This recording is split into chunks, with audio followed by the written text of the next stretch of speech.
China and the world. And it is in this spirit today that we are pleased to invite you all to the China and the Pacific Alliance Dialogue, Regional Cooperation for the Next Decade. Welcome, all of you. A brief introduction to the Pacific Alliance. The PA is a regional trade bloc launched in 2011 that includes Chile, Colombia, Mexico, and Peru, as well as 59 observer states. With a combined population of 230 million and a per capita GDP of $19,000, the alliance is now the 8th largest exporter in the world. Striving for economic integration with the Asia-Pacific region in an era of increasing protectionism, the bloc also concluded the FTA negotiations with Singapore in July this year. So China, as a key trading partner of Latin America and the Caribbean, as China-LAC trade has also grown 26-fold in the last 2 decades and is expected to double by 2035. We are keen to discuss today how the future of cooperation between China, the PA, and overall the LAC region will look like. So now, as the PA celebrates the 10th anniversary, let's understand what are the PA's achievements, commitment, and what is the future scope of cooperation. Now let's invite, for opening remarks, President of Center for China and Globalization and Counselor at the State Council of China, Dr. Wang Huiyao. Welcome.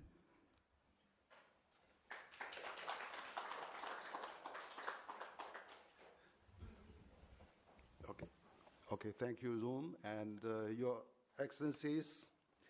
Of course, Your Excellency Luis Diego Monsalve, Your Excellency José Seade, Your Excellency Luis Quesada, Your Excellency Luis Schmidt. So, ladies and gentlemen, and distinguished guests and friends and colleagues from CCG, also from our media circle, embassy representatives, it's really a great honor for me, actually, to welcome you all on behalf of the Center for China and Globalization. And on the occasion of this 10th anniversary of Pacific Alliance. And so CCG is very pleased to co-host today's event with Pacific Alliance, represented by 4 distinguished ambassadors here in the event. And also, we are featuring our Pacific Alliance ambassadors to China and from all those 4 member states, from Colombia, Mexico, Peru, and Chile. So this is indeed a great opportunity to learn more about the alliance, but also explore common opportunities for China and for LAC region at large. So exchanges between our peoples have a long history, actually, dating back to the 16th century or even longer. And then the middle of Ming Dynasty, we have the silk, porcelain, and the cotton, yarn have been shipped to LAC countries like Peru and Mexico. But also in return, Latin American corn, potato, and sunflower, and also all those products has actually gained popularity in China. Today, China features as a key trading partner for Latin American and Caribbean countries, both as a source of imports and destination of exports. China's trade with LAC region has grown dramatically, actually, consistently over the last 2 decades, multiplying 26-fold. Despite COVID-19 pandemic and its unfortunate impact on the global commerce, trade relations between China and LAC has continued to experience positive growth. In the first half of 2021, our bilateral trade was about 200 billion, almost 203 billion, a year-on-year increase of the 45.6%. So in the wake of the pandemic, investment from China has also continuously flown to Latin American and Caribbean countries. China direct investment in Latin American countries reached $10.38 billion from this January to May, a year-on-year increase of 40%. This number exhibits the great resilience and future potential of China and Latin American countries. As within the LAC region, the 4 members of the Pacific Alliance, known for their openness and free trade and investment liberalization, is actually as our moderator has said, those 4 countries actually represents the 8th largest economy in the world. That's very impressive. If you talk about G10, here is one of them. And Chile, Colombia, Mexico, and Peru have also emerged as a key recipient of China's FDI. In 2020, Chile, Colombia, and Mexico taking an account of about 8.5% of China's direct investment and the 9.7% employees in the same entire region. So this is really very impressive cooperation between the countries of Pacific Alliance and China. So moreover, we also have a mutual interest in promoting from inclusive and also impactful multilateralism, especially in the Pacific region. For instance, China has interested in joining the CPTPP, and we all know that from Pacific Alliance countries, we already have Mexico and Chile being the Pacific, being the CPTPP members already. So this May, actually, Chinese State Councilor and Foreign Minister Wang Yi congratulated the 10th anniversary of commemoration of the Pacific Alliance. This is really significant, represents a very strong economic alliance that have gone through 10 years of its achievement. In his address, he underscored that China stands ready to deepen mutual and bilateral cooperation with Pacific Alliance and its member states, continue to cooperate with Latin American and the Caribbean countries in various fields such as combating epidemic, demonstrate the concept of a common community with a shared future in a new era featuring equality, mutual benefit, innovation, openness, and benefiting peoples. So LAC and China has been benefiting from their complementary in economic sectors. Latin American region is also an advocate and key partner in China's Belt and Road Initiative, and 19 LAC countries have signed BRI agreements with China. The economic ties on both sides has been further strengthened under the Belt and Road framework, and BRI paves the way for greater economic growth and expand international cooperation for the Latin American countries and also its business. During the 2005 and 2020, China has carried out 138 infrastructure projects worth 94.09 billion, as well as generate over 600 jobs in LAC countries. Out of the 4 members of the Pacific Alliance, Peru and Chile, both signatory to BRI, as well as Colombia and Mexico, have followed the initiative. For instance, the Bogota Metro project. Based on the common perspective of mutual respect and win-win cooperation, I believe Pacific Alliance is in alignment with the BRI. We maintain stable and sustainable development. Improving the quality and infrastructure, energy and connectivity project under the BRI framework in Latin American countries is definitely good news for the region. Meanwhile, China-LAC countries are also expanding the scope of their cooperation, such as e-commerce, public health, finance, and service sector. This enhancement of our bilateral cooperation stimulates more innovation and a dynamism on both sides. So I'm very, very honored and very pleased to welcome our 4 distinguished ambassadors.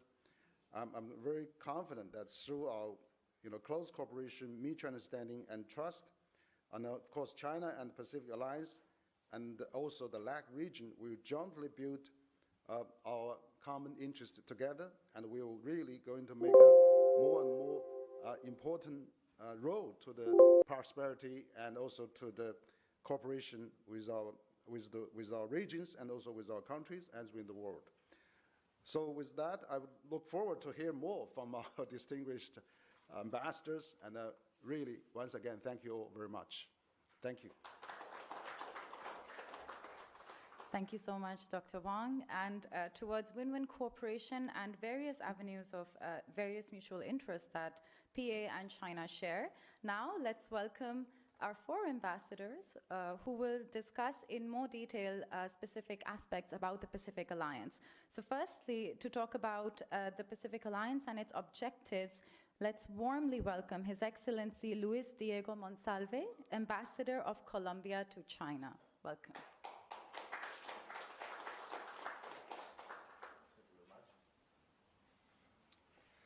Okay, good morning to everyone.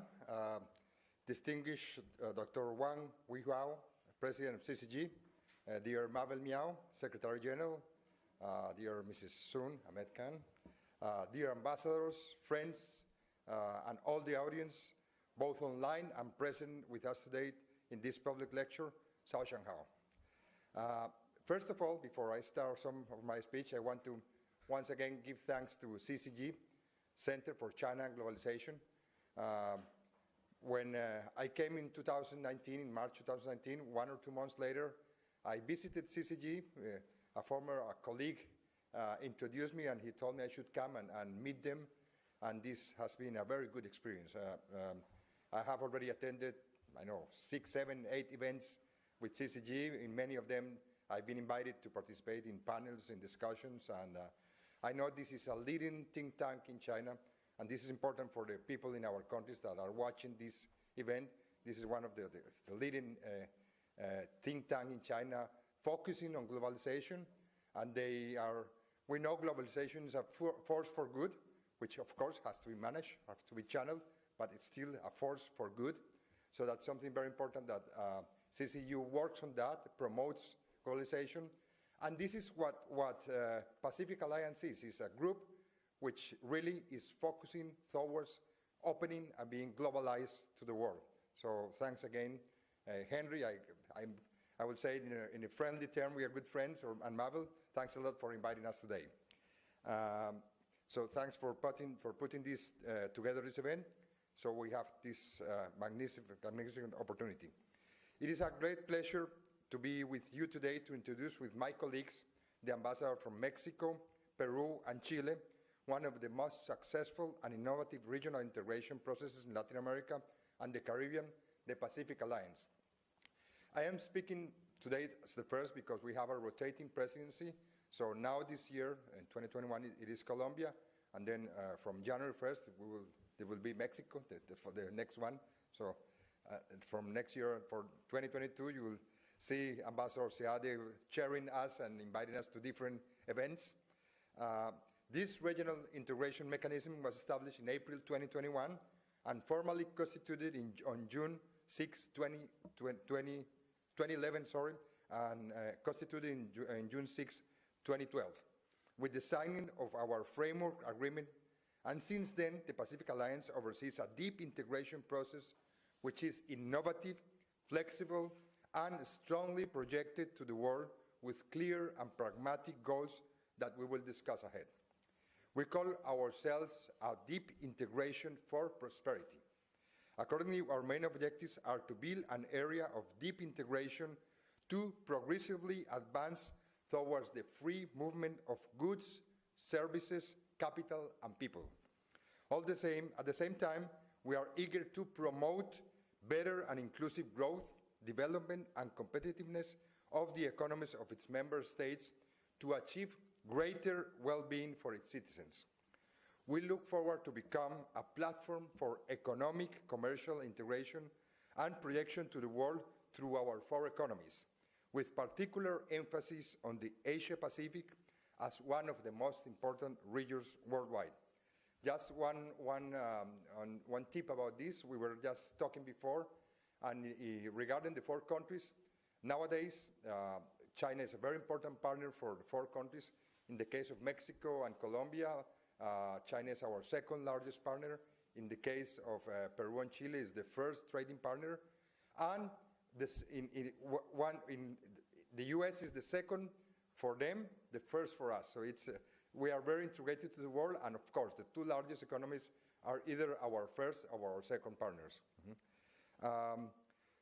Additionally, the Pacific Alliance agenda seeks to surpass the commercial sphere to strengthen joint and coordinated actions between the promotion agencies and cooperation entities aimed at strengthening competitiveness and innovation, for example, of our small and medium enterprises. In this same direction nowadays, climate change is one of the most significant challenges for the world. Therefore, the Pacific Alliance wants to develop and promote research on this area, thus facilitating environmental development. Moreover, in terms of education, we are strengthening technical, professional, and technological education, scholarships, as well as encouraging academic and student exchanges. In a context of challenging as the COVID-19 pandemic, the Pacific Alliance managed to create a joint work plan to reduce the impact on the citizens and economies of the four countries.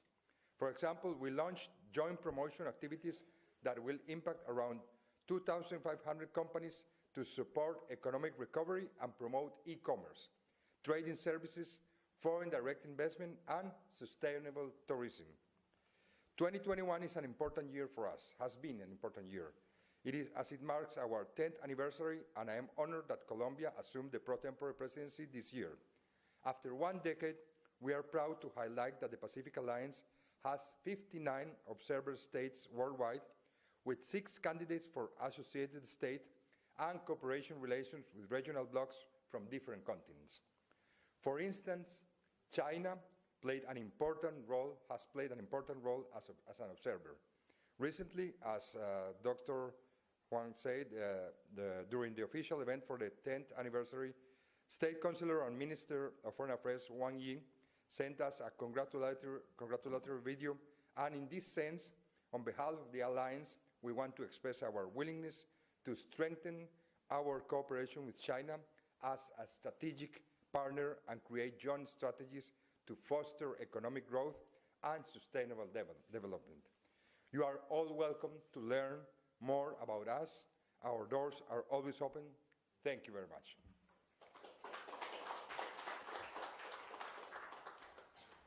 Thank you so much, Ambassador Monsalve. I actually would like to also introduce your achievements. Ambassador Monsalve has been the ambassador to China since 2019, March 2019, and previously, from 2000 to 2019, he was the CEO and chairman of New Static and associated companies. He has also been part of various board of directors and from private and state companies to regional development foundations.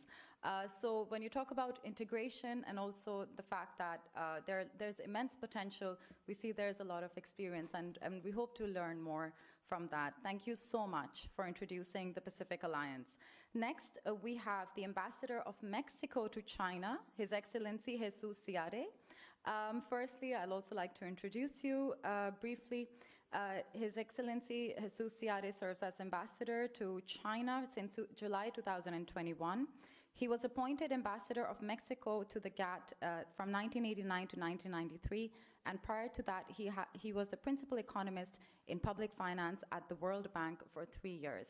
So he will talk about the importance in the world of the Pacific Alliance in terms of economic performance. So please, welcome.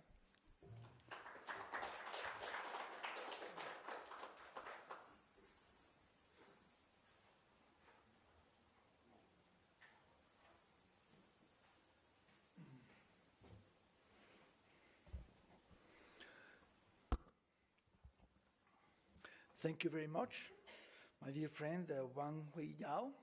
It's very gracious of you to organize this fantastic event and to invite me with my other colleagues to present our views. I would like to, through you, also to thank the Center for China and Globalization, such an important think tank, which for us, as ambassadors from our countries, it's a privilege to have this institution here in Beijing.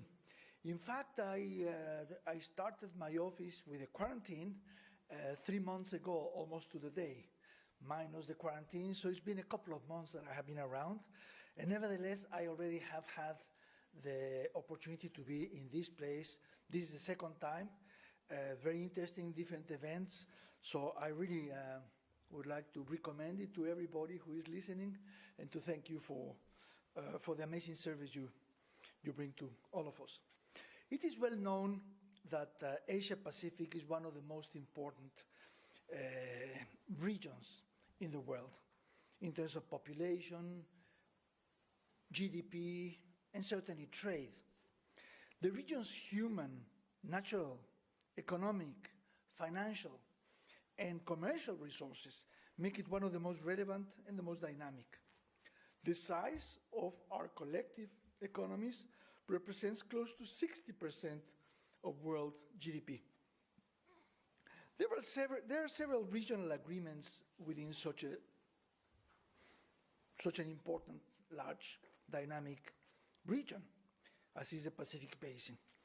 Different associations of countries promoting cooperation, trade, and investment. These include the Pacific Basin Economic Council, PBEC, the Pacific Economic Cooperation Council, PEC, the Asia-Pacific Economic Cooperation, which is the umbrella of those, APEC, which brings together 21 economies and 3 countries. There is also, very meaningfully, the Comprehensive and Progressive Agreement for Trans-Pacific Partnership, CPTPP, created in 2008. The bottom line is that the region is surrounded or composed by all the major economies in the world, and certainly its 2 most dynamic legs are on the Pacific side, on the Asian side, China and Asia, the most dynamic economies in the world, and across the ocean, across the pond, we have the Americas, the biggest economy in the world in the north, but then we have Latin America, which, well known as it is, it continues to be an amazing secret for Asia to continue to discover, given what it has to offer. It's a huge reservoir of growth presently and future growth, with an amazing extension, resources across the region, a large and expanding market, a large and young population, and indeed a very educated population, fantastic for thinking, for planning, for directing, and for working. All of this gives Latin America an enormous potential as one of China's prime collective partners around the world. Within it are 4 countries forming the Pacific Alliance: Chile, Colombia, Mexico, and Peru, going alphabetically, have, as was mentioned, a combined population of 230 million people, which in China doesn't sound like a lot, but outside China is a lot, with an average per capita GDP of almost $20,000, $19,000. The region represents more than 40% of Latin America and the Caribbean in terms of GDP, accounts for almost 60% of Latin America's trade, and receives 48% of FDI into the region. And if we look specifically at the secondary and tertiary sectors alone, manufacturing and services, the Pacific Alliance has a combined share in Latin America's total of more than 2/3 of the total, 68% of total investment into secondary and tertiary sectors, which is where investors choose where to go. Primary sector is very important, but is relatively more given by nature. So it is definitely a dynamic sub-region waiting for China and Asia to come in a big way. The 4 founding countries of the Pacific Alliance put together add up to the 8th largest economy in the planet and the 8th largest exporter, with exports of over $600 billion US. It should be mentioned that the 4 Pacific Alliance countries are very strongly focused on trade and investment relations with the rest of the world. 4 well-established, very open economies. Since its creation, each of our countries has had political changes, sometimes right, sometimes left. It doesn't matter. the Pacific Alliance has been completely solid, demonstrating its maturity, moving forward regardless of politics, because we mean business. All four have separate trade agreements with the United States. Mexico, in particular, has secured trade agreements with more than 50 countries, and something similar can be said about each of our partner countries, all of them intricately related with countries all around the world through free trade treaties. Chile, Colombia, and Peru, in particular, also have trade agreements, free trade agreements with countries in Europe, in Asia, North America, and Latin American trading partners, as does Mexico. And indeed, Chile and Peru have free trade agreements with China. Thus, the Pacific Alliance has the potential to leverage the members' existing trade and investment experiences and project them to the world as a conglomerate of nations with cultural, economic, political, and social affinities. There is a Chinese proverb that says, "Let us bring our heads together for the benefit of all." This regional integration alliance, the Pacific Alliance, seeks to do exactly that, to create an innovative platform for shared production and competitiveness, increase the added value and sophistication of our products and exports, and achieve and bring to our partners shared prosperity. In that way, the four countries, which together represent 72% of all mid and high-level technology exports in Latin America, work together in a coordinated manner to achieve shared goals. The Pacific Alliance is happy to open its doors for member countries to export to new markets to which they previously had limited or no access, strengthening the supply chains to become more competitive on the global stage. And we all have a particular focus on strengthening and developing links with Asia, specifically with China, with its growing domestic market and international position. The Pacific Alliance has attracted a lot of attention along the Americas and around the world. No less than 59 countries, other countries, are now observers of the Pacific Alliance. That means have established formal close links with our countries. And our sub-region is leading the change from the Americas for the creation of an increasingly integrated economic space across the Pacific. Mexico and Chile used to be very far away geographically. Now we are not. Technology ensures that we are all close together. And we share, together with Colombia and Peru, a fantastic coast all along the Pacific, facing China and facing the world. We very much look forward to tightening economic and in particular investment ties with China and with all the most dynamic economies in East and Southeast Asia. Thank you very much.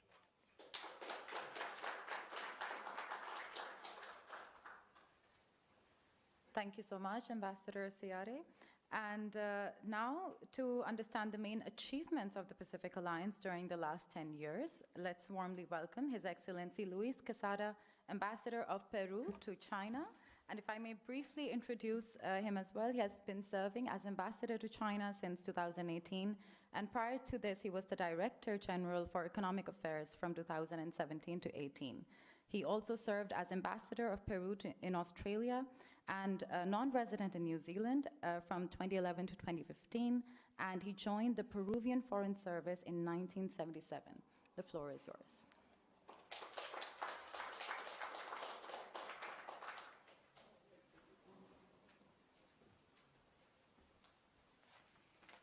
Thank you. Good morning to everyone.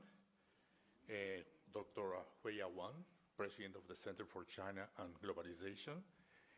My friend Mabel Miao, co-founder and Secretary General of the institution, dear ambassadors and dear friends.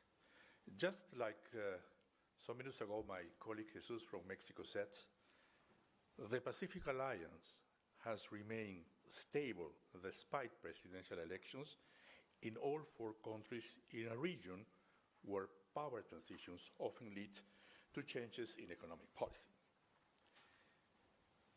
Considering that many attempts to build regional blocs in Latin America, the presence and validity of the Pacific Alliance in its 10 years is already one of our main achievements, thanks to our commitment to the principles of free trade, reaffirmed in the Lima Southern in June 2019.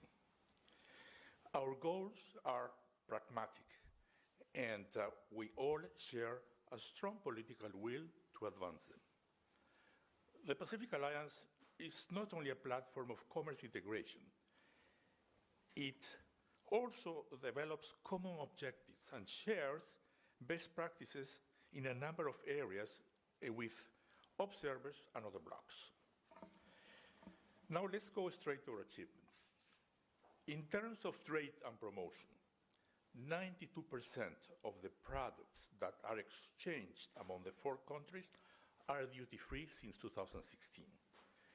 We have created also a timetable for the elimination of the other 8% until 2030, and we have loosened the bloc's cumulative rules of origin.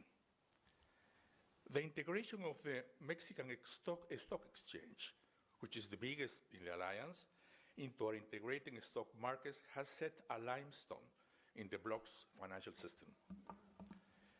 The establishment of a one-window system for foreign trade that have allowed exporters and importers to save costs and time since they can process their certificates of origin and phytosanitary electronically. The development of more than 180 activities of promotion in exports, investment, and tourism, counting on more than 3,500 shares of exporting receptive companies of the 4 countries in icon events and generating business expectations above $1 billion. Considering the important participation of small and medium enterprises in the markets of the members of the Pacific Alliance, our bloc has established a business incubators network as a mechanism to support entrepreneurs, promoting their development in the early stages in their strengthening within the market. The Entrepreneur Capital Fund is a clear example of that, which develops local leaders' companies and transforms them into digital platforms. The Pacific Alliance digital platform is being created to strengthen the digital skills of SMEs. Regarding the movement of people, the Pacific Alliance has reached the elimination of tourist visas and short-term business visas between our 4 countries. Then, vacation and work agreements, consular cooperation, and facilitation of migratory transit. More than 3,000 beneficiaries thanks to the creation of the platform for student and academic mobility and its scholarship program, as well as the Youth Volunteer Project. The Pacific Alliance has been aware of the trends of technology and its use to improve the competitiveness of the bloc. Therefore, the 4 countries have created the Pacific Alliance Innovation Ecosystem, which facilitates the interaction with each country's own system in order to increase the individual and joint results of members in regards to business innovation and innovative entrepreneurship. Then, the Digital Agenda Group, which aims to promote scenarios of coordination and convergence among the 4 countries in order to improve the conditions and development of business in the digital economy. The Pacific Alliance is also concerned on climate change. There will be no future if the world keeps in line economic consumption and does not turn into a circular economy. That is the main reason why our bloc has signed an agreement for sustainable development of plastics, focusing on developing and implementing new policies to promote the comprehensive management of plastics and reduce the presence of these residues in ecosystems. We have also established the Pacific Alliance Cooperation Fund to develop and finance projects and help the reactivation of our economies in these hard times of a global health crisis. We are also working on other roadmaps, gender equality and regional digital market. Finally, the Pacific Alliance and Singapore have concluded negotiations of the Pacific Alliance-Singapore Free Trade Agreement, making Singapore the first associated states to the Pacific Alliance. We have further negotiations ongoing to be held with Australia, Canada, New Zealand, Korea, and Ecuador. The Pacific Alliance is growing, and so are our achievements. I want to thank once again the CCG for giving me the opportunity to be here again. It's a pleasure. Thank you very much.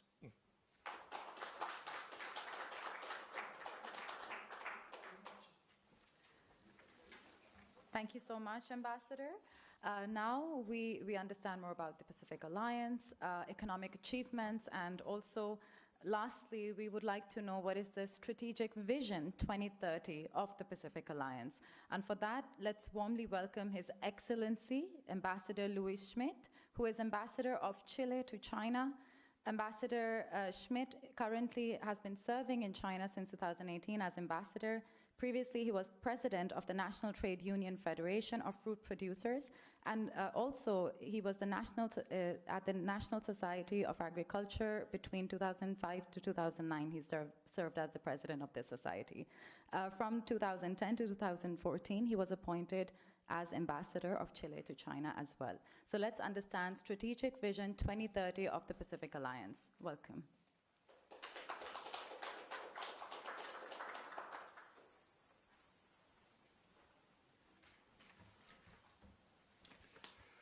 Good morning, everybody. Mr. Juan Huillao,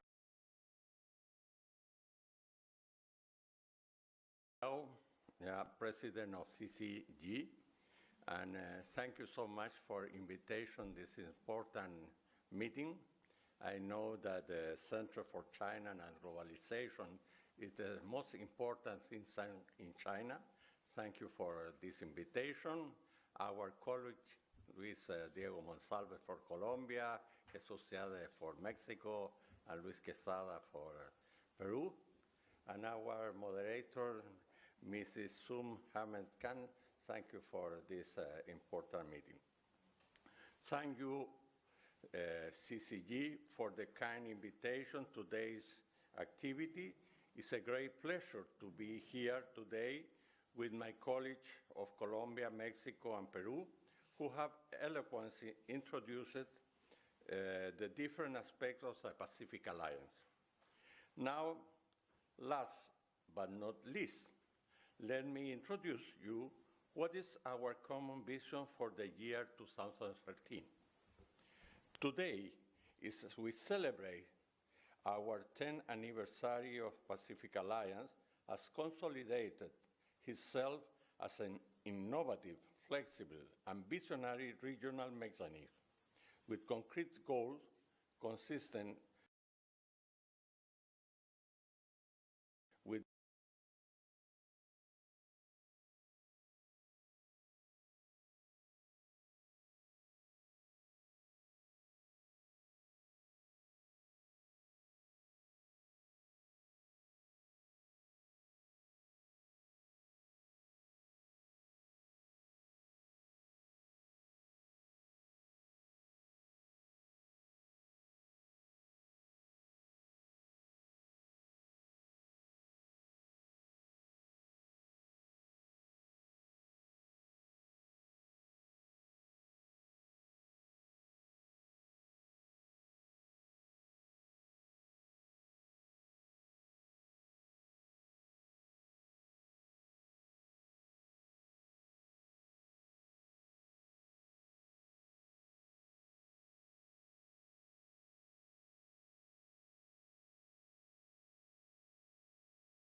Yes. Okay, so let's now welcome. We're going to start the panel discussion. So let's welcome His Excellency Luis Diego Monsalve, Ambassador of Colombia to China, please. His Excellency Ambassador Seade, His Excellency Ambassador Quesada, His Excellency Ambassador Schmidt, and Dr. Wang Huiyao, please.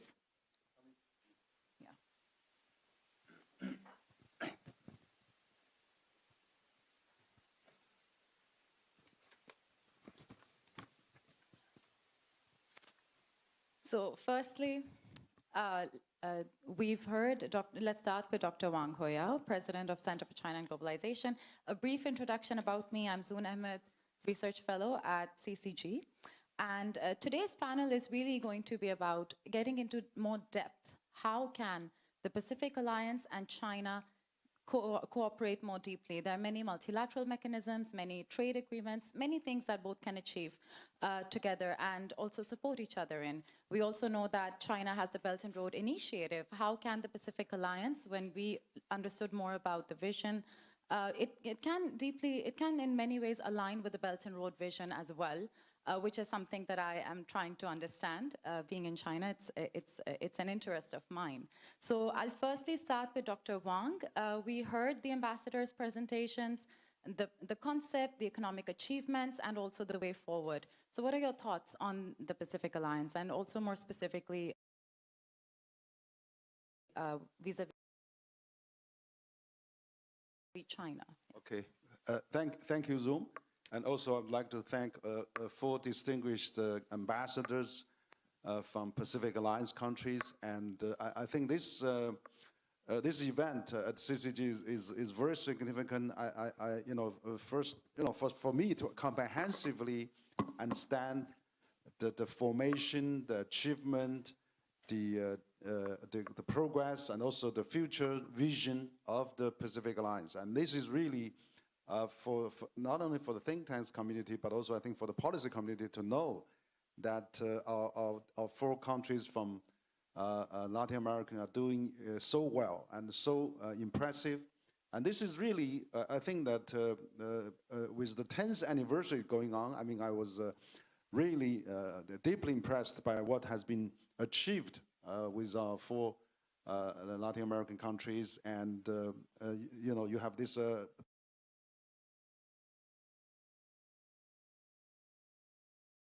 Pacific Alliance Agreement, and then you already had more than 90% of tariff within the boundary are free, and then you're having 59 observers, and you're getting into a free agreement with Singapore as even as an associate member, or even have agreement. I'm thinking maybe China should also have a more close relationship with the Pacific Alliance, as you all do so many trade with China. So this is really impressive, but also, as Ambassador Seade has mentioned as well, I mean, Mexico has been in many free trade agreements with, and Columbus, as Ambassador Monsalve just mentioned as well, has been, doing so much trade with China. So I think there's so many opportunities. There's so many, complementary between China and our Latin American friends. So what I would like to, to further, give a bit of my thought is that I think first of all, this Pacific Alliance is so important. We now know well. I highly recommend people to read the brochure, the magazine that has been prepared by our Pacific Alliance countries, which highlights a great achievement, progress, and particularly trade with China. I see so many Chinese companies also been advertising on that brochure as well. So it's very, very impressive. I highly recommend. Second is that I think there's a huge potential. You have 59 observers, you have 4 member countries, you represent almost half of the Latin American trade, and even more than that, and 200 and over 200 and almost 50 million population. It's 8th largest economy in the world. That's so impressive. So So I think this should be further promoted, further understood, and further made people aware among the business, all the policy circles in China as well. I think this is Latin American. We also felt where's the crucial field. I mean, here we are. In Chinese saying, you have to really get the top. Quite a few key countries. I think here we are. We have, and of course there's many other important. There are also other important Latin American countries like Brazil and many others. But I think you four already have reached some free trade agreement among yourself. That's very impressive. And then also you have this. Mexico has a USMCA. You have and then. With CPTPP, Chile is in the CPTPP, Mexico is in the CPTPP, also Peru. Yeah. So okay. So we already have three of them, right? Yeah. Okay. So China is now very interested to join CPTPP now. I mean, it's being held as the higher standard of the 21st century. So this is really impressive. I mean, so why we are so interested to invite of Pacific Alliance country ambassador CCG, because CCG is really be one of the advocacy for China to join CPTPP. We are the first think tank in China actually proposed China should join CPTPP, issued the first report after President Trump actually withdrew from TPP. So I think there's an area on that as well. And also, thirdly is the Belt and Road Initiative. China has signed with many Latin American countries. I think that is also very, very impressive as well. And so there's many opportunities can be collaborated. Finally, I would like to say, that investment and infrastructure. So China is now doing very best now in the infrastructure area. China is now one of the leading countries in infrastructure. China has this Belt and Road Initiative, and we have, of course, U.S. President signed this 1.2 trillion infrastructure bill just recently, and European countries launched this EU gateway, 300 billion euro. So it's very impressive. But China has already done quite a long time already. So I think that for Pacific Alliance countries in the future, investment from China and infrastructure-wise, China can also deepen its cooperation with our friends from Latin American countries. So I don't want to take too much time, but what I would say is that once again, congratulate our Pacific Alliance 10 years anniversary, and really important to have this event on CCG on the think tank level, but on the policy level, so we can explore more how we can deepen the cooperation. And also, for China to really further involved with Pacific Alliance countries. I really hope that China can do, because if Singapore is doing, many countries are doing. So also continue the trade investment. Also, collectively fighting pandemic. China is also on the vaccine production, on the public health event, mechanism. So we can collaborate. I noticed that. Of Pacific Alliance 4 countries, you already had internally many measures already, and you have offices in different parts of the world. So let's know more about our great Pacific Alliance, and let's see how we can collaborate closely for China and the rest of the world. Thank you. Thank you. Thank you so much, Dr. Wang. And actually just taking a part of what Dr. Wang mentioned forward, for Ambassador Monsalve, I have two questions.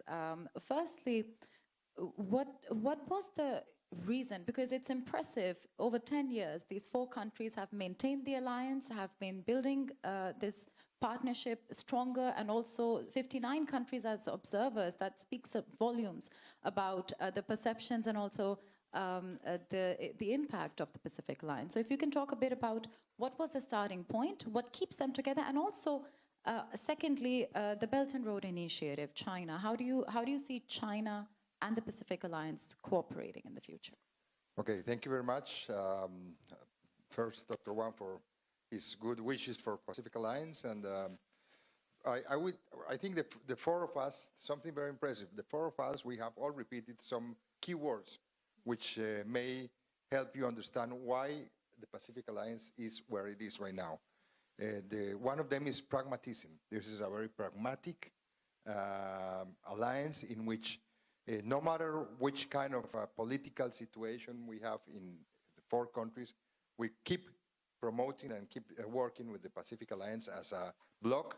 So there is an understanding in our countries, regardless of which side or political parties are in power in our countries, that this is something very important, that we have commonalities, that we share values, and that we share a way of looking abroad, looking forward, and also for the openness of our economies. I mean, we are establishing common standards, and as you said, we are establishing kind of a common market with lower barriers, but not only like an internal development, that look into the world.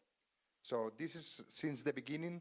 You may find some other trade blocs in different regions or even within Latin America that they have been working for a longer period and they have tried to adjust themselves, but they kind of are more protective. So they are trying to establish a more protective environment within them and with difficulties toward the world. In our case, since the beginning, we are really pragmatic, looking outside, looking for new partners, and looking to cooperate and to establish new relations, economic relations. I would, this kind of details, technical details, or how to work, I would leave them to my friend Jesus, who is a very well-known practitioner and has worked in many of these multinational institutions. But just in practical terms, I mean, Pacific Alliance, as he also said, we are all face the Pacific, we all face Asia, and we think, of course, that Asia and this region, Asia-Pacific, is the most important region right now and the near future. And for China, we see a lot of complementarities. In China, for Latin America and for Pacific Alliance, it has become very important in terms of trade.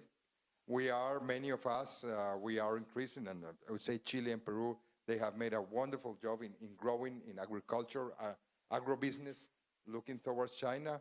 And we also are looking for in any of our countries, like Mexico, Colombia, or Peru, Chile, we are also promoting the establishing of Chinese companies in our countries to sell to the whole region. So if these companies have a common market, like the Pacific Alliance, with same standards, it will be much easier to achieve a bigger market, more than 200 million people. And finally, I think also in terms of investment, as you said, we are all countries, developing countries, which still need a lot of investment in transport infrastructure, energy infrastructure, telecommunications, and those are areas in which China has excelled in the last 20, 30 years. So we see nowadays, we see many, as you saw in the magazine, you see many of the big Chinese companies in these areas which are participating in our markets. They are participating in energy, participating in mining, participating in road building, in ports, in many other areas.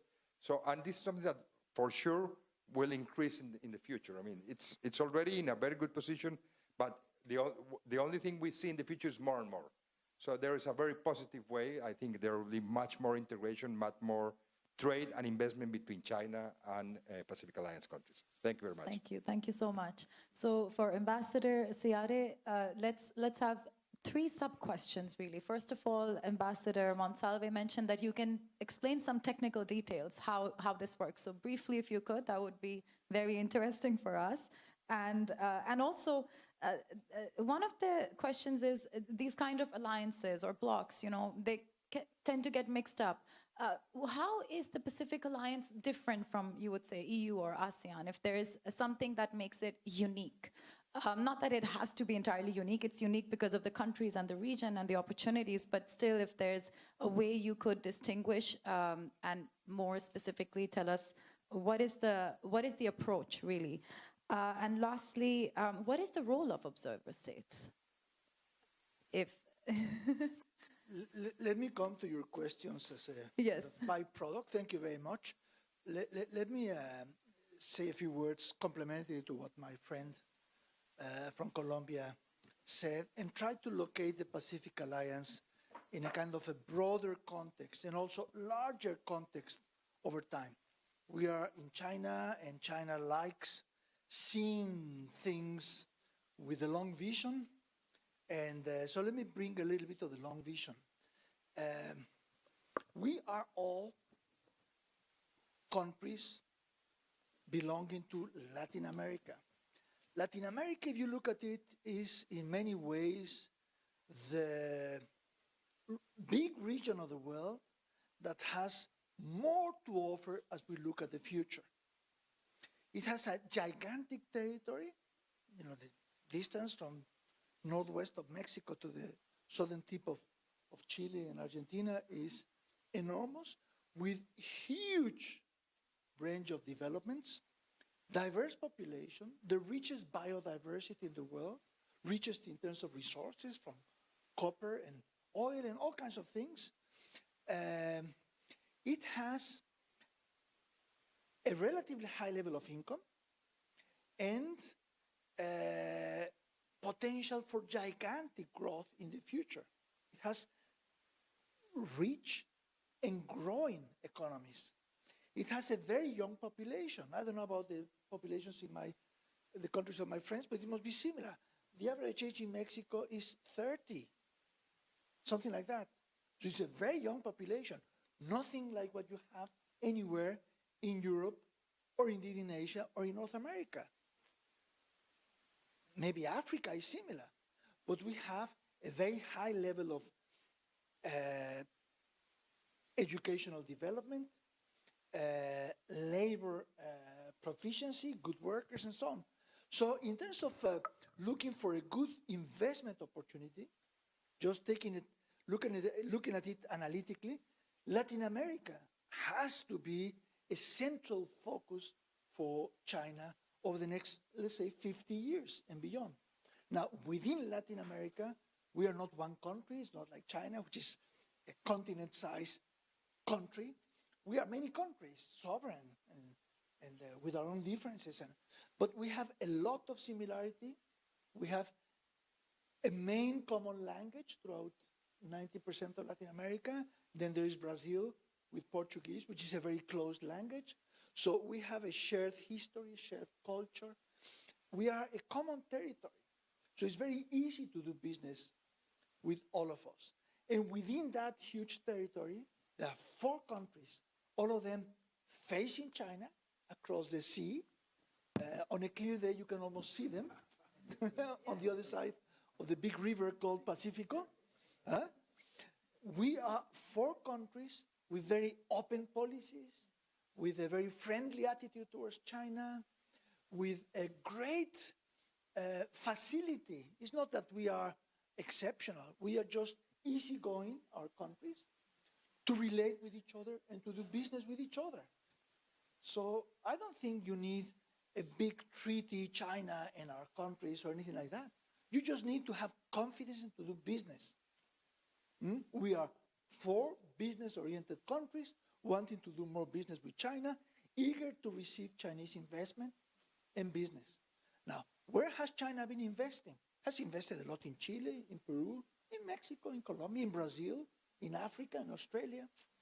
A lot of it has been in resources, minerals and things. And that's very important. And that will continue to be very important. All our countries have a lot of that. Some of them have more. Chile is a very world power on some of these issues. And that's very good. That's one area where China has invested. Beyond that, it has invested mostly in developed countries in final markets to tap the big markets of Europe and the United States.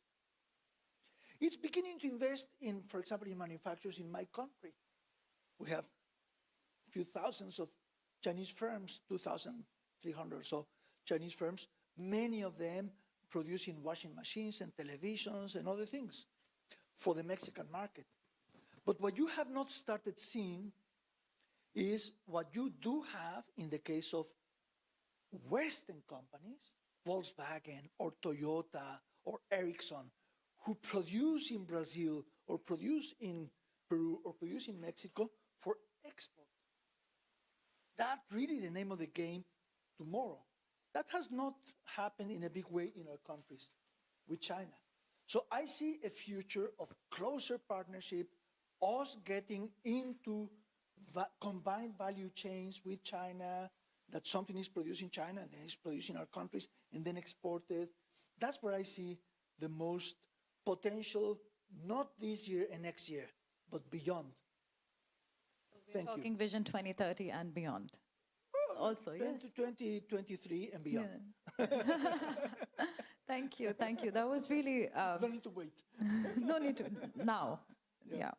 Thank you so much, Ambassador. So I will take one of the questions that I asked you to Ambassador Quesada also, that if you could explain a bit, why these four countries? I mean, I'm also interested in understanding, these are four countries, yes, a lot in common, pragmatism, strong partnerships, strong incentives, but also, is there room for growth? What is the future in terms of membership of the Pacific Alliance? If this is something you would like to talk about, what do member states do? What is their role? Specifically, what has China's role been? Thank you.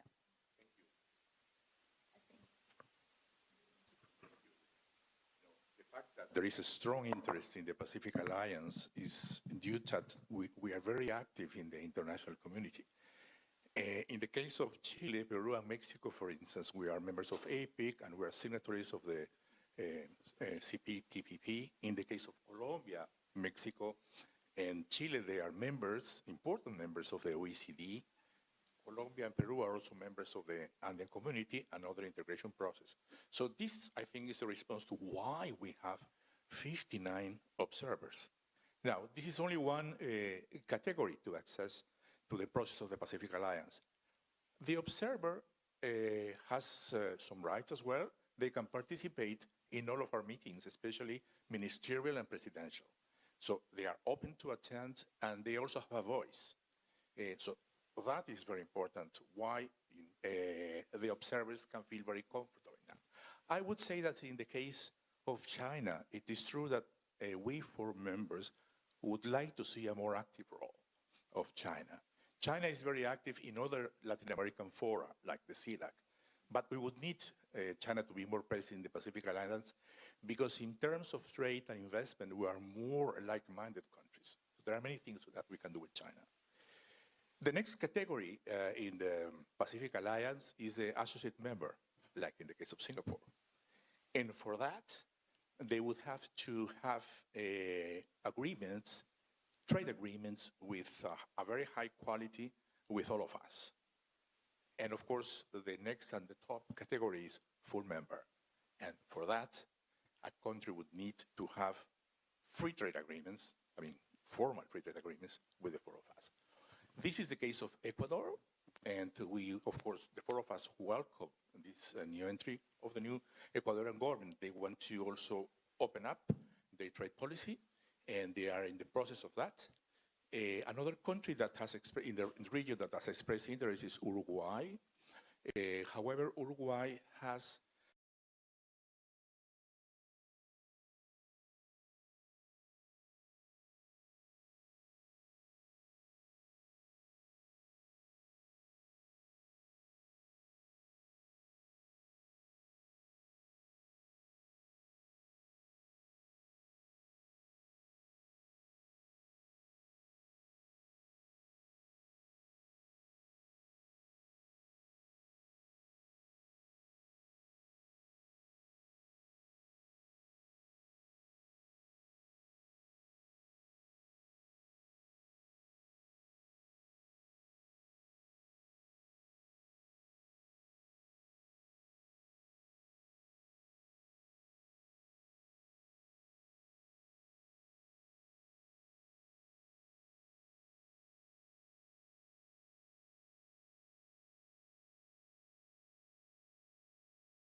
就是城市工商人。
And I think because we have about 30 minutes left, we want to bring in some Q&A as well. But let's do a final round with all of our panelists that basically trade openness, trade liberalization. This is the way forward. We see that, especially at CCG, like Dr. Wang mentioned, we have been supporting China's membership to the CPTPP and overall economic, deeper integration, deeper economic engagement. And the Pacific Alliance can play a key role. We have 2 members of the CPTPP here, 3 members, sorry. and there's immense potential. So, and also, like you mentioned, it seems that the Belt and Road, the Pacific Alliance, these ideas are quite deeply aligned. So let's start with Dr. Wang Hoyao. What is the potential in this area? What can be done to further improve the level of engagement? Thank you. I think that the discussion by 4 excellency and ambassadors are very impressive. You know, you gave a very unique angle of the collaboration between China and Pacific Alliance. But also you each highlight the importance of the trade investment and also you are you know, regional FTA and multilateral system. You are one most active countries I can see from Pacific, from Latin American countries. You are in the APEC. You are in you know, the USMCA. You are in you know, all the OECD. It's very impressive. And then you are in this you know, Pacific Alliance itself. It's already a regional multilateral system, regional trading system. So what I'm thinking now, you are also in the CPTPP now, you know, 3 of you. So probably, you know, I think this round we can talk about, you know, how we can further strengthen, for example, China can, you know, maybe through those multilateral system, Pacific Alliance system, CPTPP, you know, further, you know, strengthen the relations with Pacific Alliance countries. So that would be really great. I mean, also giving you each unique perspective. Like Colombia has, you know, coffee is famous, Mexico, each country has its unique characteristics, so maybe you can highlight a bit on that as well. So I think that would be great. We really, as I think I still believe that trade, investment, economic activities are the backbone of a future society, prosperity, and peace will only be guaranteed, if we strengthen this kind of economic alliance.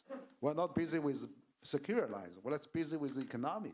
Economic alliance is the secure alliance. I think that's really important that we can work on that. Thank you. And actually, even given current deglobalization tendencies and trends, it's good to see that the Pacific Alliance is really pro, like Dr. Wang said, economies, stronger economies, more opportunities, and your mandate is about also empowering small and medium enterprises, getting into technology, education, and overall aspects of improved society, and that's something deeply impressive for me as well. So, Ambassador Monsalve, what are your thoughts? How to move forward? How can it be done more effectively? Okay, thank you very much. I think, first of all, I think the practical things and practical measures matter. So what we are doing right now is, of course, talking and working with, in terms of Pacific Alliance, but also each member country towards China, for example. We are definitely here as ambassadors and with all our teams promoting more exchanges and promoting more closeness with China, presenting our markets. I think I have to say that we have good examples of doing a very good job from Chile or Peru for a long time. They have been doing for more than 20, 30 years, expanding their market, their presence here in China, in the market. In the case of Colombia, I would say we are probably within the group the latest country to come to realize the big importance and the big opportunities that there are in China. So, and we are working behind, but we are looking forward. So, if, for example, in our case, in terms of trade, we are still, China stills export to Colombia 2.5 to 3 times what we sell to China. Things have been improving lately. We are a medium-sized exporter of oil, and China has been a very good market. But also, we are also increasing and expanding our agricultural products that can come to China. Of course, these are things that take time. My professor, Schmidt, can tell me about that. He's been working for more than 20 years or 30 years here in this market, so you have to go step by step. So that is something that we are doing. And also, in terms of investment, again, Colombia is the latecomer. Until 3 or 4 years ago, we had relatively low investment from Chinese company in Colombia. But now, the last couple of years, things have exploded. I mean, we have 2 or 3 very large projects, like the Bogota Metro subway, which is more than almost $5 to $6 billion investment, and this was a project that was awarded to a Chinese company through a bidding process according to Colombian laws of competition. And from that, there are 3 or 4 more projects that have been already been awarded. And now, what I see, good for us, is that the new projects that are coming into market, many Chinese companies are coming and looking at us and saying, yes, we want to participate. And we share, this is something we share. We are countries that have rules of game similar, very, very stable rules of the game in order to participate in the processes. People know that we have stable economies, that we are open economies.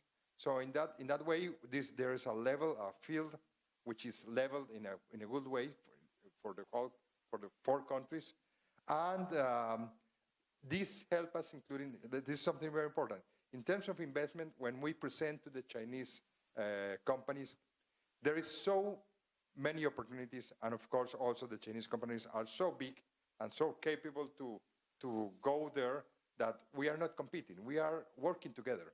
I mean, there are 2, 3, 4, 10 projects which Chinese companies can do it at the same time in Latin America. And especially the Pacific Alliance, once again, we have the same frame of doing things. So I think once again, there's a very important and big future in these areas. Thank you. Thank you so much, Ambassador. So Ambassador Seade, Mexico in itself, I mean, member of CPTPP, and also your personal experience. You've been part of the USMCA negotiations, and also as part of, with your own economic experience as a negotiator on many fronts, how do you see this cooperation moving forward? What are your thoughts? How can from China as well, how can things be done better to improve trade liberalization and the trends that we foresee? I speak for my country, but I really feel that the story is very similar for countries. I think the political relations are excellent, and they can always develop more. We can always do more things, but they are excellent. I don't think the deficit is in any way at that level. Nevertheless, Colombia, Mexico, and I believe the four countries import from China a lot more than we export to China. Maybe Chile is more balanced. Also you. Okay, because of the resources and so on, maybe. What China needs to feel, because you see, political relations are defined on a government-to-government basis, but trade relations are defined mostly on a business-to-business basis. Okay, China is a very cohesive country, very strong unity within the country, but nevertheless, businessmen do whatever they want. They invest where they want to, or they don't invest. They import what they want. And in that regard, I feel that there's a deficit of familiarity with our countries. If you go to the supermarket and there's a product from one of our countries, and the same product for the same price from, I don't know, Canada or some country in Europe, the average Chinese consumer is likely to pick up the Canadian or European good, because they say, Mexico, what is that? It's not so well known, or Colombia, or whatever, okay? There's a gap. Maybe think tanks are in a more informed position, but there's a lack of familiarity. We need to develop familiarity, to develop the brand. The brand is called Latin America, and within Latin America, the brand is called Pacific Alliance. It's called Chile, Peru, Colombia, Mexico. We need to do more on that. And that is not a question only of an advertising campaign, not at all.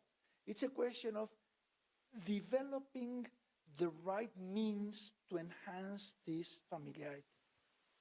Governments, business associations, not just talking to each other, but bringing trade delegations. Well, of course, the COVID has been a big problem. I was going to ask. But bringing more contact between business delegations, doing more to enhance tourism, because tourism is much more than a means to export your hotel and restaurant services. Tourism is a way for the Chinese tourists to come and discover Chile, and discover Mexico, and Peru, and Colombia. And once they discover them, they begin to like your products more. Mexico, for example, has a booming trade relation with China. It's very, very, very significant, but 8 times more exports from China than imports from Mexico. 8 times more. Exports from Mexico are huge, among the biggest in Latin America, because the trade has developed, but far from balance. So I really think that the attention should be on developing business, not so much agreements and frameworks. That's important, that's useful, but I would do more to develop confidence, to develop the brand, and to develop the markets. One way to do that is for China to invest in our countries for re-export, including export back to China. It's very common for, I don't know, Korean and Japanese companies to produce some things in Mexico to send back to their countries. With China, it's beginning to happen. It's beginning to happen, but it is more the exception. It has happened less. China's investment is more typically to tap the target market rather than to integrate in the production chain.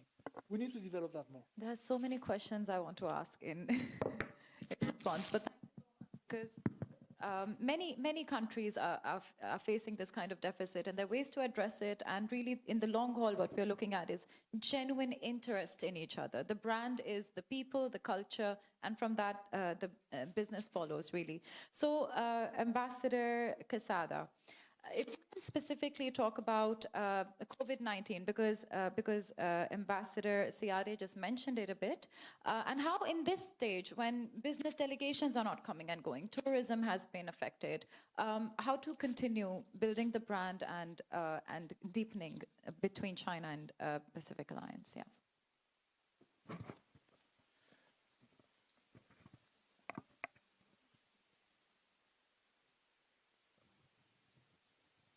Please, yes, thank you. The first thing that we have to do is, despite the fact that, of course, there is a severe health crisis, but we need to relax on measures. That is what we have done in our region. Business travel and tourist travel are now on. And of course, it depends on the requisites of the countries. Some people ask for a test, some asks for vaccines. It's now, I think, the general rule to us for vaccines. Now, it has affected our business presence in China. Of course, we hope that this will relax that soon. But for instance, there are events that have been very important for us, like the CIIE in Shanghai. And it was a pity that we all, even though we participated very actively with virtual stands, yes, but it was very difficult to bring our businessmen. We hope that we can make some progress in that, as we have done among our countries in the region. We have facilitated quite a lot these business visits. Of course, it would be very mean for me not to recognize the big help that we have received from China during this health crisis by the supply of vaccines and the supply of medical equipment during this process. But our business sector hopes to come to China soon, yes. Hopefully soon. We're all looking forward to that, more normalization.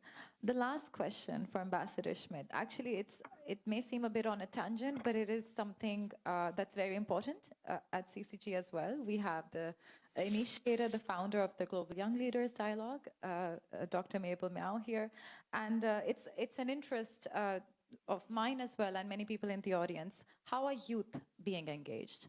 How can young people be engaged in a more effective way? Obviously, we talk economy, business, culture, all of that at the end is about being able to maximize on the demographic, the young people, which were previously mentioned as well. So if you can talk a bit about, at the PA, is there a specific focus on youth? Yeah, thank you. Yes, we think that the young people is our future. For the same reason, is the priority for the Pacific Alliance, and we have a lot of programs to the young people. The first one is the platform for student and academic exchange, with the objective of investing in formation of human capital through the several scholarships and important universities from the Pacific Alliance countries. More than 3,000 scholarships have been granted through this program, benefiting not only a student, but also educator and investigator. Another important program is the Work and Holiday Agreement in place to encourage young people for the Pacific Alliance countries to travel and work while at the same time getting familiar with the local culture of the Pacific Alliance countries. And the third word, very important, is the volunteering program in place for the young people to engage in social work with the community. Well, this initiative shows the deepening commitment for the Pacific Alliance towards integrating young people to the bloc and getting them to engage the different aspects of our common vision for providing jobs, academic, cultural, and business opportunity to our cities as our young people. For this reason, we're thinking in the Pacific Alliance, the future for our country is the young generation. Thank you so much, Ambassador Schmidt. And with that, let's open the floor for questions. If you have questions, please raise your hand, and I will request, please introduce briefly and as quickly as possible would be perfect. Thank you so much. Okay, thank you. I'm a reporter from China Radio International. And my question is, marks the 20th anniversary of China's membership in WTO. And the first question is, how has this entering into WTO facilitating China's trade relations with the Pacific Alliance as well as PA countries individually? And second, in which areas do you excellencies see that lies the big potential for future cooperation and mutual understanding between China and the PA countries? Thanks. Who would? Yes. Well, I think WTO was a major, fundamental defining moment for China since the economic opening up reforms introduced by Premier Deng Xiaoping in December 1978. It's the second big moment for China. And it's not only in relation to the Pacific Alliance, it's in relation to the world and to China itself internally. Even Chinese investors began to be more confident in China's potential to trade and to invest and to grow. China's regulatory frameworks developed from that moment in the trade areas, but even less related areas like financial, for example. China's financial system began to develop in a major way then.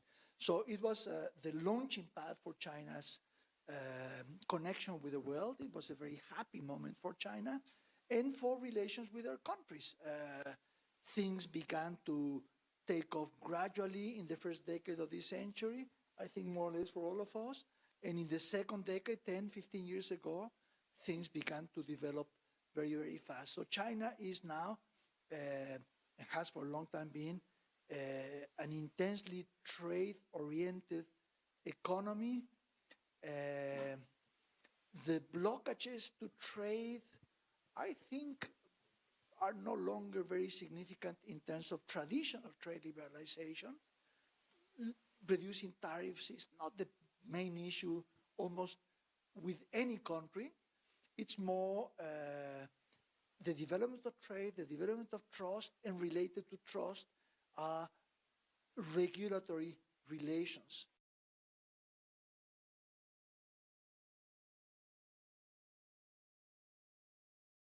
The Pacific Alliance holds systematically very close talks with observer countries, for example, to improve regulatory relations and so on. But I think in general, one can say that the basis for effective, efficient, and open and vigorously growing trade between China and our countries, the basis is there.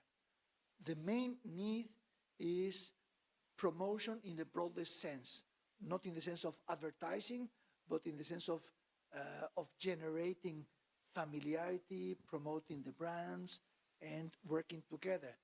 Where traditional trade promotion is no more important than cultural links and tourism links and friendship in both directions. And that's very much something that keeps all four of us very busy to develop the friendship links with China. That's as important as anything else. Thank you. Any next question? Do we have? Yes, please, Mr. Tang. Just to add something. I'm so sorry. I'm so sorry. Don't worry. I'm sorry. Something. You also asked what would be the evolution of our relation between economic relation between Pacific Alliance countries and China, and I think it has been evolving. So of course, at the beginning, 2 or 3 decades before, when China started to produce, to be a big producer, the big factory of the world, we have been receiving many of the products that China makes, like electric appliances, like nowadays cars, mobile phones, and before that, clothing, garments, many things. And that has been going on. I mean, it's still part of the big chunk of the imports we receive from China. And in the case of exports, of course, most of our countries, we started exporting commodities. I mean, minerals, and then, of course, during the last 20, 30 years, agricultural products has been very important. And I think the evolution in the future is to be more sophisticated. That's something that Ambassador Seade already said. And that sophistication, I think, once there is more connection between both regions, then Chinese companies could establish in any of our countries and start also producing there for the regional market. So that's the way that things should move forward in the future. And also, once again, not only invest in some new things. We see that in many of our countries, the Chinese, now with the COVID situation, many pharmaceutical Chinese companies are looking to our countries to establish operations there. Now we see that with the green energy, there are many opportunities to invest in new energy developments and new energy projects in our region. That's also that some Chinese companies are doing. So I think this becoming more sophisticated, more deep integration in areas with more value added. That's very important. Towards more, yes, please. If may, because I think it's a very interesting question, so I will be very brief. You mentioned the accession of China to the WTO. I think that was a milestone in the history of world trade. And it was also the recognition of China from a big majority of countries as a market economy. And it made it possible also that we enhance our trade with China, some of us, through free trade agreements. Now, of course, there are still some challenges in our trade with China. I think it needs to be included more or goods with value added. I think that most of our trade to China is commodities, and we received products from China with very high technology, and we would like to have more non-traditional products exported to China, as we do with the United States, for instance, despite the fact that in the case of Chile and Peru, the United States has diminished its role in our bilateral trade. And then also we need to have better market access with China. You also mentioned which areas of cooperation you would like to see. I would like to mention science, technology, and innovation, in which China is really one of the leaders in the world. Thank you. Thank you. Let's go to the audience, if any. Okay, so Mr. Tang, please. Good morning for everyone. Buenos días por todos. I'm Han Haoxuan, Senior Counselor of CCG, also founder of FIDA International. My first question is for my friend, Luis, Ambassador of Colombia. First one for you. As I know, you were a successful businessman before you were the ambassador. So I'm also a businessman. So now I myself and I think many Chinese businessmen want to know how can we begin the business or trade. Frankly speaking, we know each other for two years. So next step, what is we do? Frankly speaking, we have done business with Cuba for 30 years. Yeah. With Cuba, we are frankly, okay, drinking rum, okay, first drinking rum, second business. So what should we do? The first question for you. Thank you very much. I guess in my case, and I suppose also for Luis Schmidt, who also comes from a business background, probably that was one of the reasons that my government, my president, asked me to come here to China. But I think this is a matter of, I would say this is a matter of example of practice. I always tell the people at the embassy and at our promotion agencies that we have to achieve the first goals. I mean, we have to get some good successes and good examples in order for the people to understand and to really realize that it is possible to expand business and investment and trade relations with China. As I told you, Colombia is among the four of us, I would say, probably the latecomer in order to understand how this market is so big and so important, but we are catching up. We're trying to catch up. They are ahead of us, we're catching up. And in this catching up, it is very important that the things start to happen.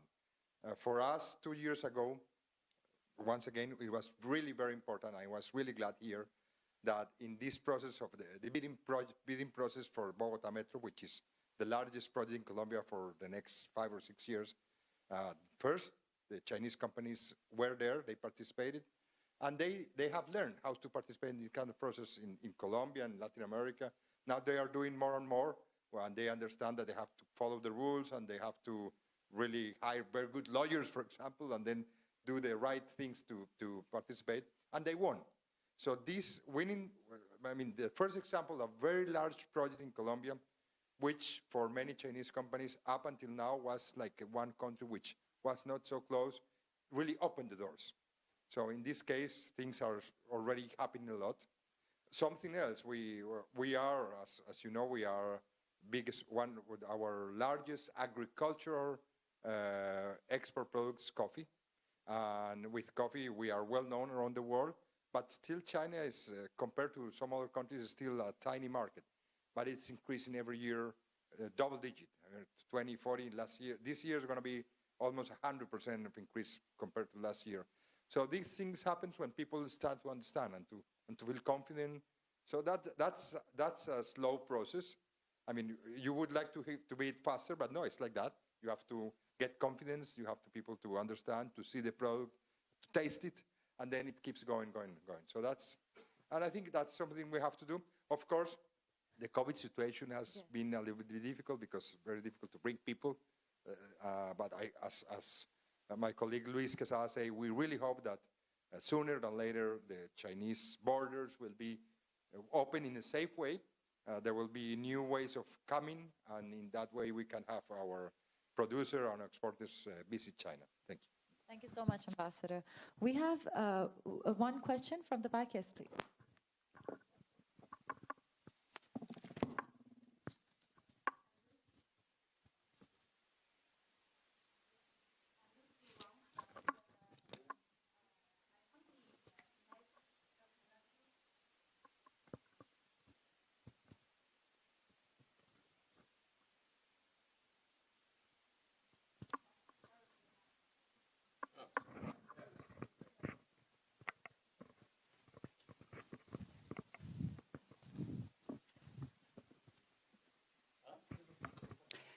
Thanks for sharing, for the respectful ambassador. I'm Lucy Wang, and my company is metal and mining import and export company. There are a lot of friends and customers in 4 countries. I know your 4 countries have the similar culture and personality with China. You are so kind. And my question is to 4 of you, and which one thing could you point you feel difficulty when you deal with China? This we are interested. Maybe in the future we want to improve your feeling or your perspective. Thank you. So, which one thing is the most difficult, the challenge dealing with China for each one of you, so that we can improve things? Thank you for the question. Yeah. Very, very interesting question. So we are also very short on time. So maybe if one by one you could just say a word or a sentence, just a crux of what you think the first thing comes to. I will steal my friend Jesus' word. I think it's familiarity. I mean, we need to work on people to. We are very far away. We are probably the farthest region towards China. So in order to come here, we have to take, well, from Mexico, it's possible one flight, very long flight. From any other of our countries, we have to take at least 2 planes, 20 hours flying. So it's not easy. So nowadays, I always say, nowadays there is a short-term, I hope very short-term difficulty, which is definitely in order to achieve closeness, we need people-to-people exchange. And not having this people-to-people exchange because of this COVID situation makes things harder. Mm-hmm. Well, I can only agree with that. And the people-to-people exchange really means having this awareness of the need to get closer to a region at all levels, that country, national level authorities and provincial level and city level to establish more cooperation, to import more. I really believe that China doesn't import more because of market choices. It's not any allergy, any rejection of importing more. But China tends to have a big surplus with many, many countries. In some cases, countries where you import a lot of natural resources, that's not the case. But for most of the countries, that is the case. And having a more balanced relationship improves even the politics, the perception among the population. You know, in my country, many people, small businessmen and so on, think China is a problem because China exports a lot and doesn't import enough. They see that as something bad. It's not anything that anybody is doing in China intentionally, but it's something that we can together correct. I am convinced it's in the interest of China, and it's certainly in our interest. So to work together towards a more business-to-business, people-to-people interaction and contacts, and what my colleague said, Ambassador Quesada of Peru, movements of people itself, internships and student exchanges. More people from China to come and study in our countries, for example.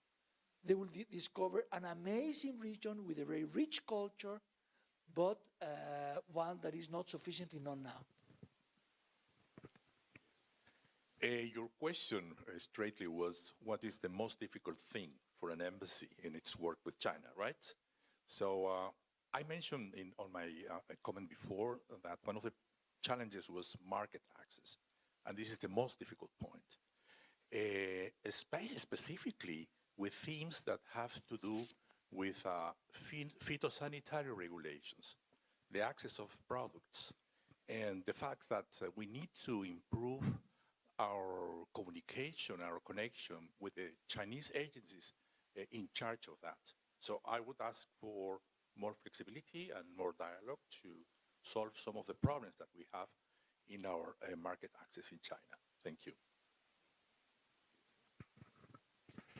In our case, depends what type of trade you are talking.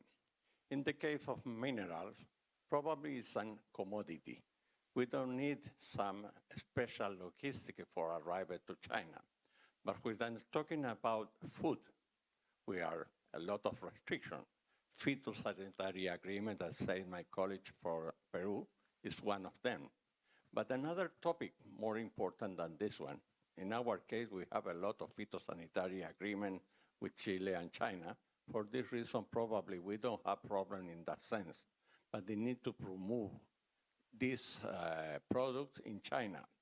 China is not a small country, it's a continent. It's very difficult to achieve the different provinces that the consumer can understand how is the specific characteristic for the food. Today, the Chinese people is very informed about the procedure of producing these products. They need products very healthy that make good to the health. For this reason, we need to implement not only the logistics for arrival very far from my country to China, and we need to implement the information to the consumer in a big country that accept our products. For the commodity as a mineral, copper, lithium, iron, we don't have problem. The problem is another topics. One of them is the food, another problem with the service, and to give. In our case, we need foreign investment, and we need to promote our countries in China that the Chinese company go to invest in our country. This is a more difficult problem. Thank you. Thank you so much, ambassadors. We have to conclude now. We have many questions. but unfortunately, maybe we can stay in contact later. I'll just quickly say that a lot of regions in the world are looking to find a way to come together with their neighbors, find common ground. Even coming together is such a challenge, but the Pacific Alliance not only came together, you have delivered for 10 years and you're looking forward, and the world is noticing. So that is truly an accomplishment. I think it's an example for many regions in the world to follow, and we all hope that in the future, China and the Pacific Alliance can further promote trade liberalism, more trade, more openness, improvement. So with that, we conclude the session. Thank you. Thank you. Yes, no, but we conclude this and then we invite Dr. Mabel Miao. Yes, so yes. Thank you, Dr. Wang, Ambassador Monsalve, Ambassador Seade, Ambassador Quesada, and Ambassador Schmidt. Thank you so much. Please. Now, yes.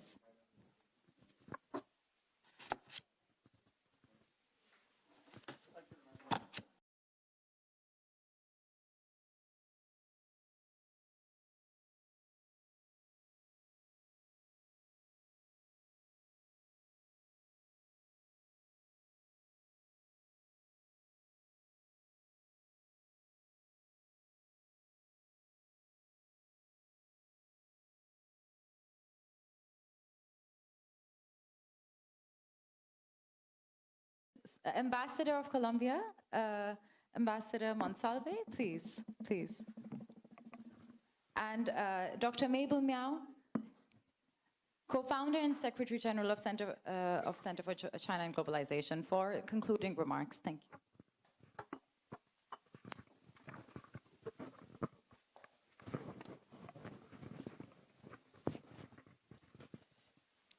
Well, thank you very much once again, Mabel, for your kindness.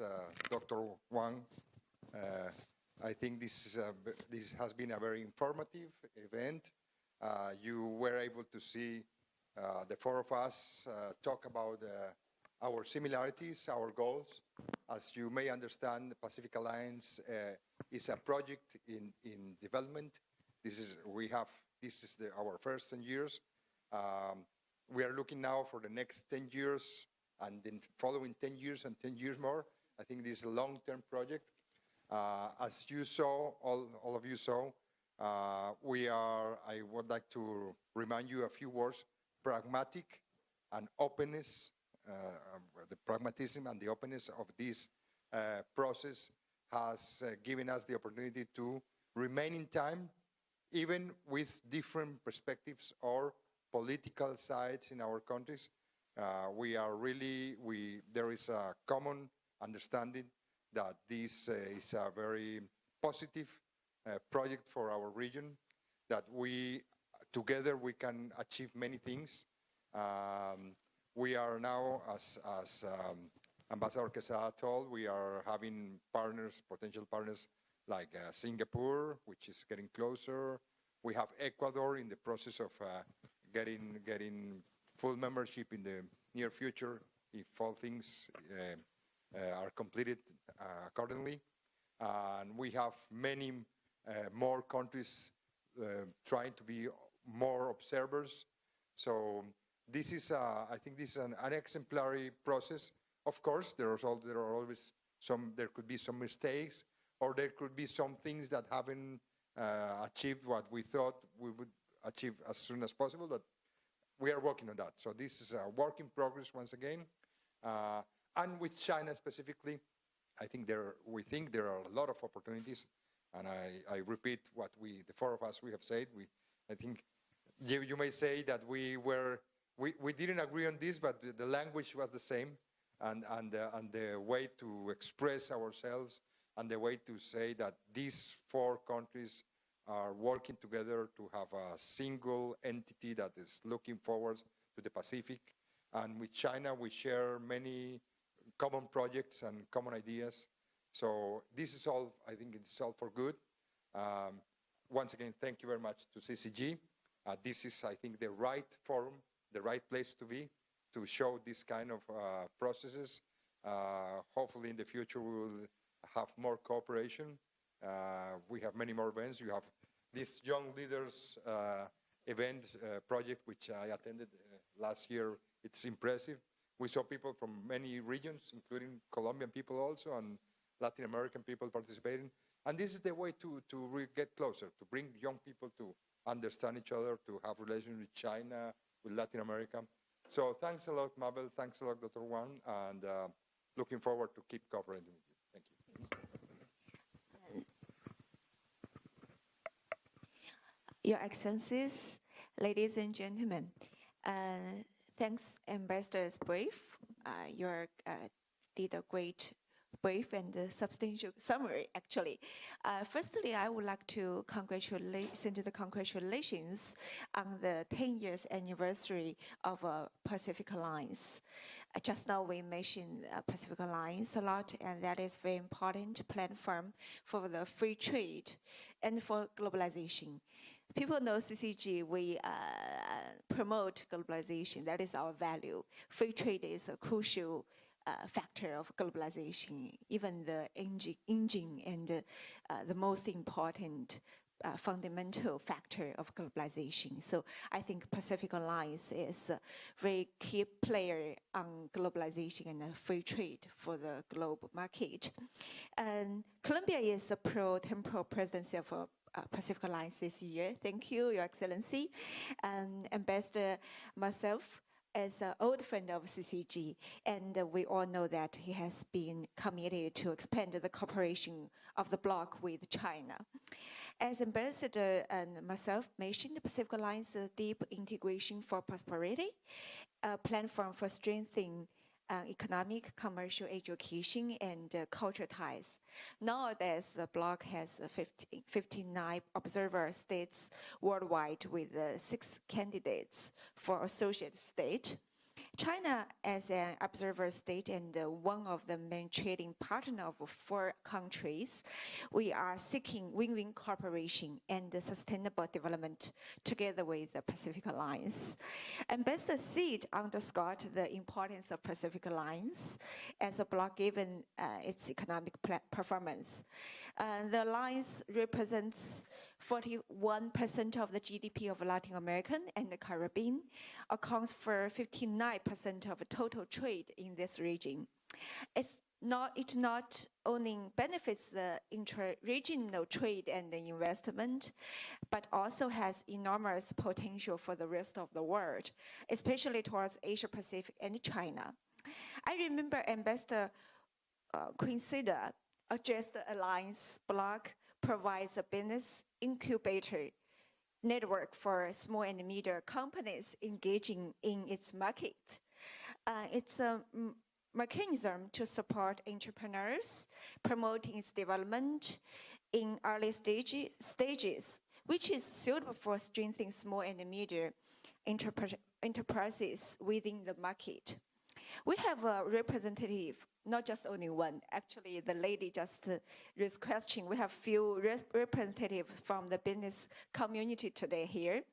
I believe we have more potential business opportunity together with 4 countries. Ambassador Schmidt represented a strategic vision 2013 of the Pacific Alliance, more integrated, more global, more connected, and closer to the citizens. Is quite impressive. The bloc is an innovative, flexible, and visionary regional mechanism with concrete goals consistent with the development model and the foreign policy of the 4 member countries. The Pacific Alliance makes inter-regional people mobility easier, not only to the business community, I believe, but also for the people-to-people and the cultural exchanges.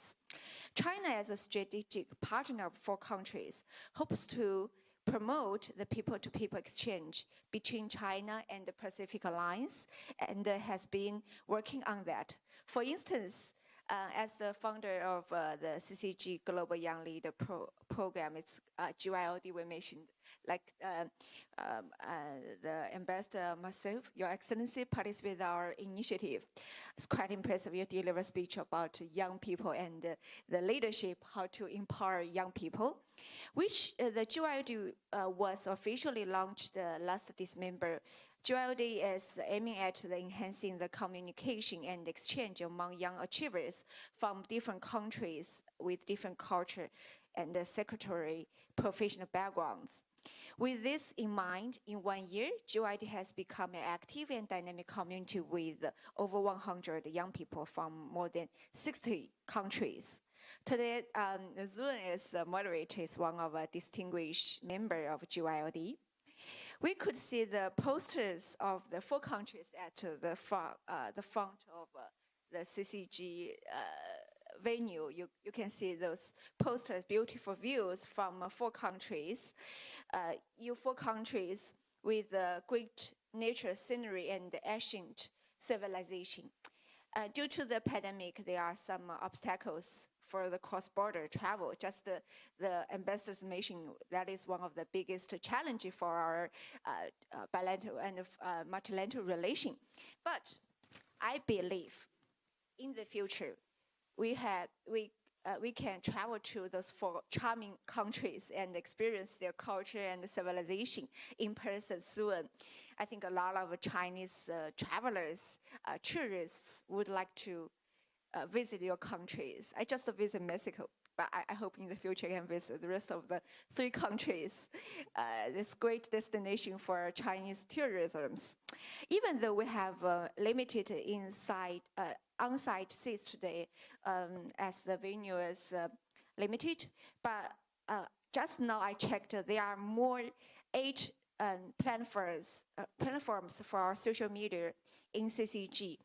Totally, there are more than 100,000 audiences domestically and globally to watch our today's event.